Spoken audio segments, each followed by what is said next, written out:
IVM.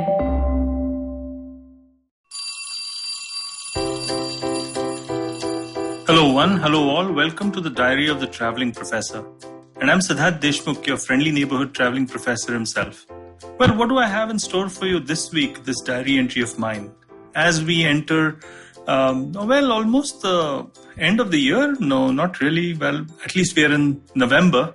As a train blasts in front of me. My house is beautiful where I live in London, but it's a little too close to the station, so I can hear those trains go in and go out as they please. But I got to live with that, don't I? Even when I do my podcasts, even when I do my diary entries, dear people. Well, as the train has moved, so do my thoughts, and what I'm looking at is sharing a really interesting question that a student of mine shared with me on Instagram. He said, Professor, I think this is a multi-part question, but I'm going to try and paraphrase it as much as possible, right? So Ronak, if you're listening to this, well, this one is for you. He said, do you think that there is marketers can actually ever create needs? Okay. And then there were some more related questions, which is, could you kind of really distinguish between a need, desire, and want? So he wanted my take on it. And I just wanted to tell you that there are many professors and books and stuff like that out there who I truly respect, but I might be contradicting some of them. I just wanted you to know that this is my perspective, Ronak. See how that sits with you, and everybody else too. Have a listen. I actually think that the way in which we're looking at need, want, and desire is a little different. It's a little different because I feel that we think that these are different things. And yes, they are to an extent, because need is connected directly to survival. Okay. Want possibly is connected directly to, let's say, your sense of well-being and sense of success. Okay. And your desire is possibly just a motivation or a goal, or maybe just an illusion, an illusory thing that you're looking for, which you may never even get fulfilled at certain times, but it's the fuel that keeps you going. It's the illusion that keeps you going. Now, this is all beautiful and romantic and poetic, but if I have to kind of break this down and look at the brain, right, and neuromarketing, suddenly the whole need, want, and desire become very different things, don't they? Because then what I understand is that I recognize a need deeply in my primordial brain, right? I recognize a want very deeply in my limbic system and my prefrontal cortex, right? Now, if you must understand this a little more, prefrontal cortex is something that does logical and rational thinking. Limbic system is connected to your emotions, and primordial is directly connected to, the core flight or fight or freeze sort of syndromes that come from reptilian, parts of human beings, because there's a bit of reptile in all of us, isn't it? Now, the thing is, and I'm sure I'm butchering up the neuroscience as I speak and I go on blithely about it. The thing is, what's really interesting is that actually the mechanism is the same of wanting something that is there in the external environment that we don't have or we don't think we possess. But different parts of the brain are lit up with a need, different parts are lit up with a want, and different parts are lit up with a desire.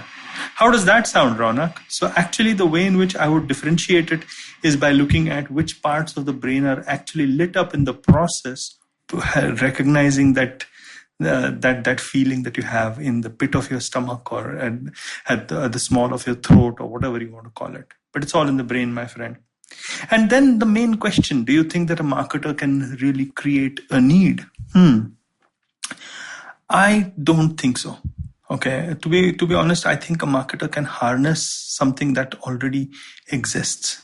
A marketer, I don't think, can create something which is not there, right? I think it's a marketer's ego that allows a marketer to feel that, I've created a need.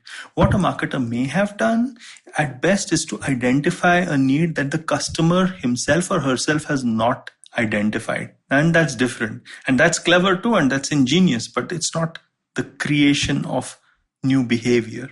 So Ronak, I don't think that you can actually literally create a need. I think you can harness a need, or you can recognize a need that the customer has, not recognized in her own self or in his own self. Does that make sense? Does that make sense to you guys? I know that I'm giving it my own spin, and I'm sure that I will be, attacked and pilloried by people who have different points of views.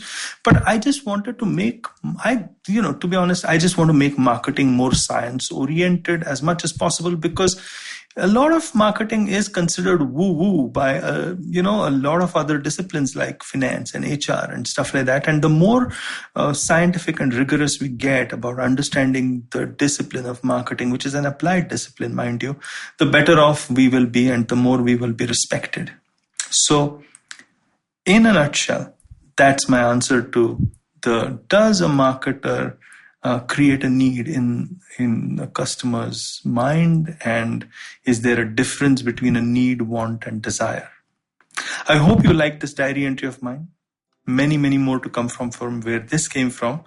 And specifically, just send out questions like Ronak does to me on my Instagram or my LinkedIn, where I am the traveling professor, and I'll be happy to look at these questions and answer them through my podcast. Right? I've done this before, and I'll do this again. And until next time then, stay safe, people, stay safe. I hope you enjoyed that show. If you aren't following us on social media, please do. We're IVM Podcast on Twitter, Facebook, and Instagram.